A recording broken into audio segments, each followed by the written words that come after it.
The Caribbean, one of the most beautiful regions of the world.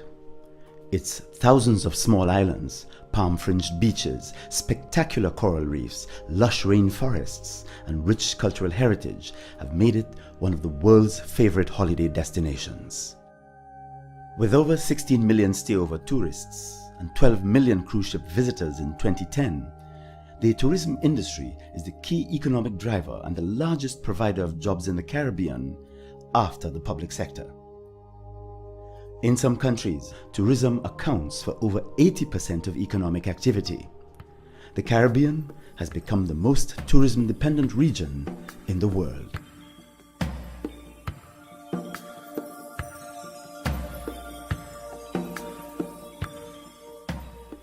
This dependency on tourism has made the Caribbean very vulnerable to global economic downturns and competition from other destinations. But the tourism industry and the region as a whole now face a much greater threat: climate change.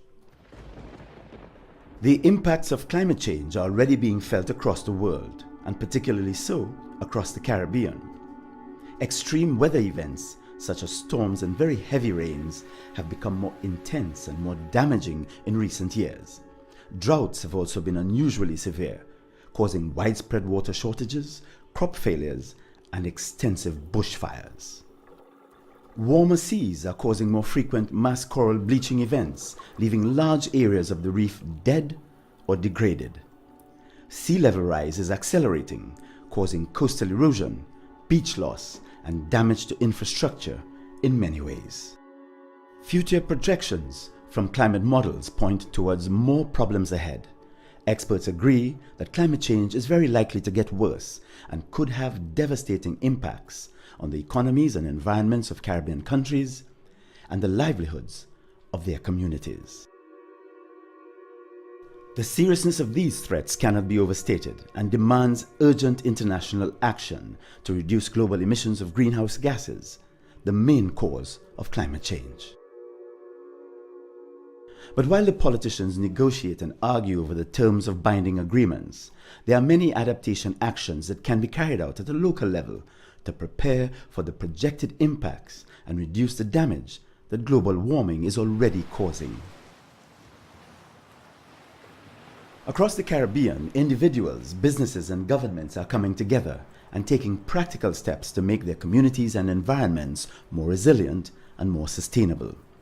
There are many success stories of partnerships based on shared interests and common sense, and of people thinking outside the box and winning battles in the war against climate change.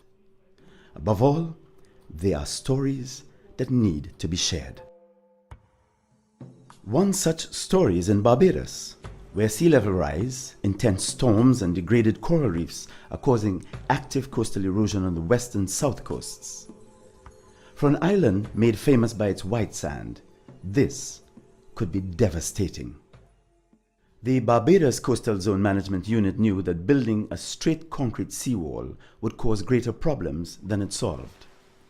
By combining intelligent engineering design, environmental monitoring, and widespread public consultations, the approach they took has proved a huge success for tourists and residents. The first thing you need to do is to have a very good understanding of the problem and then the processes. Because what I'll say is that when you embark on a project as large as this one, there is the potential to adversely affect the shoreline, the movement of sand or sediment, as we call it, sediment transport. What you don't want to do is solve a problem here and create a problem somewhere else. The Barbados Boardwalk not only solved the problem of beach erosion along a mile of coastline, it created an attraction, a place to exercise, and a bonus for local businesses.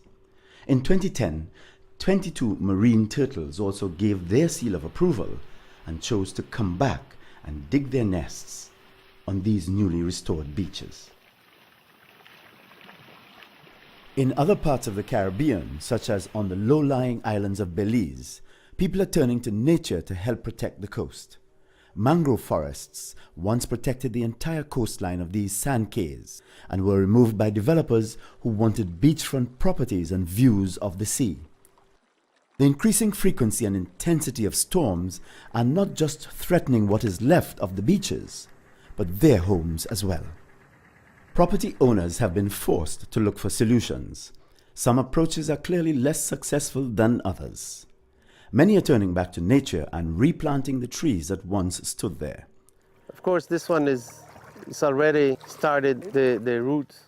But Restoring mangroves has now become a main focus of a group of volunteers in Cape Corker. They are using an award-winning technique to protect seedlings from storms and wave action. you just hold the mangrove right here where it starts brown, and it's easy. You just stick it to the sand or the mud bottom, rather, right here. You go over with the pipe.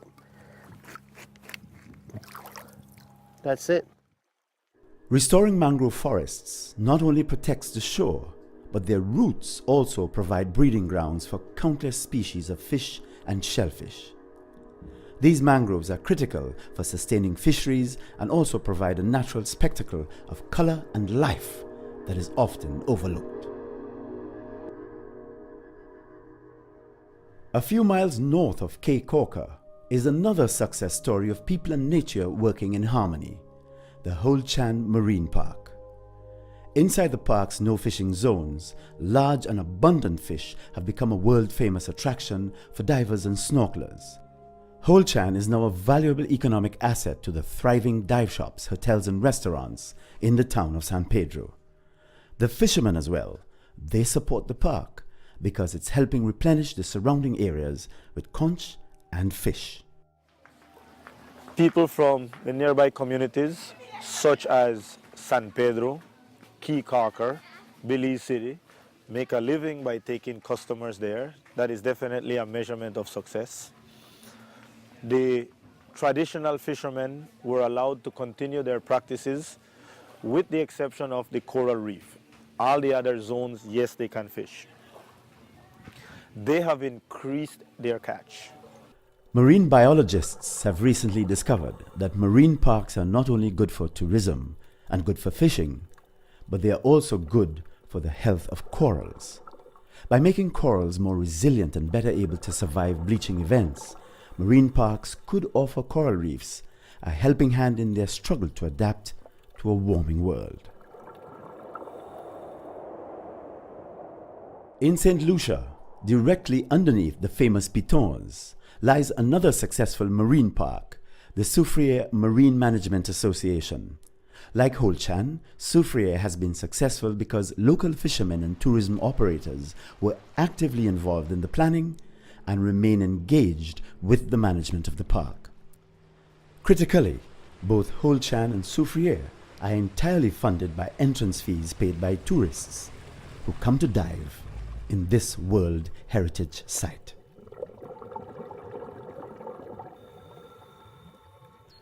With over 3 million visitors per year, tourism in Jamaica is big business. And one of the region's most successful tourism companies is Sandals Resorts International.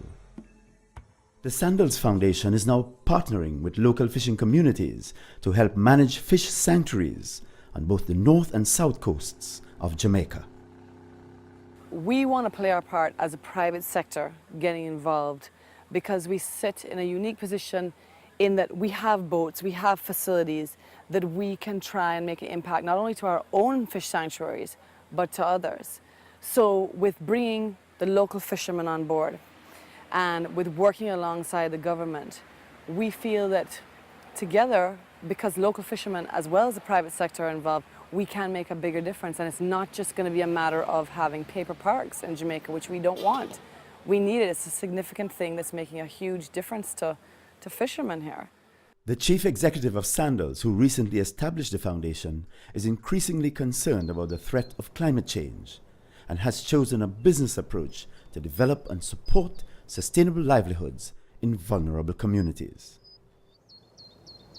What our foundation tries to do is to get into those communities and to give them some kind of economic stimulus that will make them insulated and have a protective shield around them that can take them into the future. And if you can get the education and how it pertains to them, whether it's the sanctuaries, the marine sanctuaries, or the farmlands, and give them an opportunity to run their own microeconomies in their community, then and that happens a number of ways.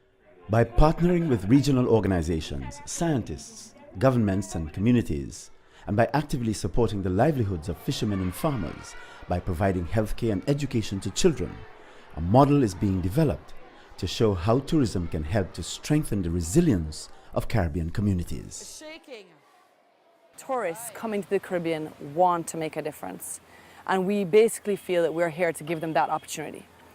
They want to invest in social programs, they want to invest in the environment, they want to know more about ways they can do that. And because we have decided that we're taking our philanthropic work a step further, we're giving them that opportunity. In Antigua and Barbuda, the Curtin Bluff Resort has a mutually beneficial partnership with the nearby community, the Old Road Village, a relationship it has nurtured and maintained for nearly 30 years. We've fully educated about 40 kids in university, and every summer we send six boys and girls to camp.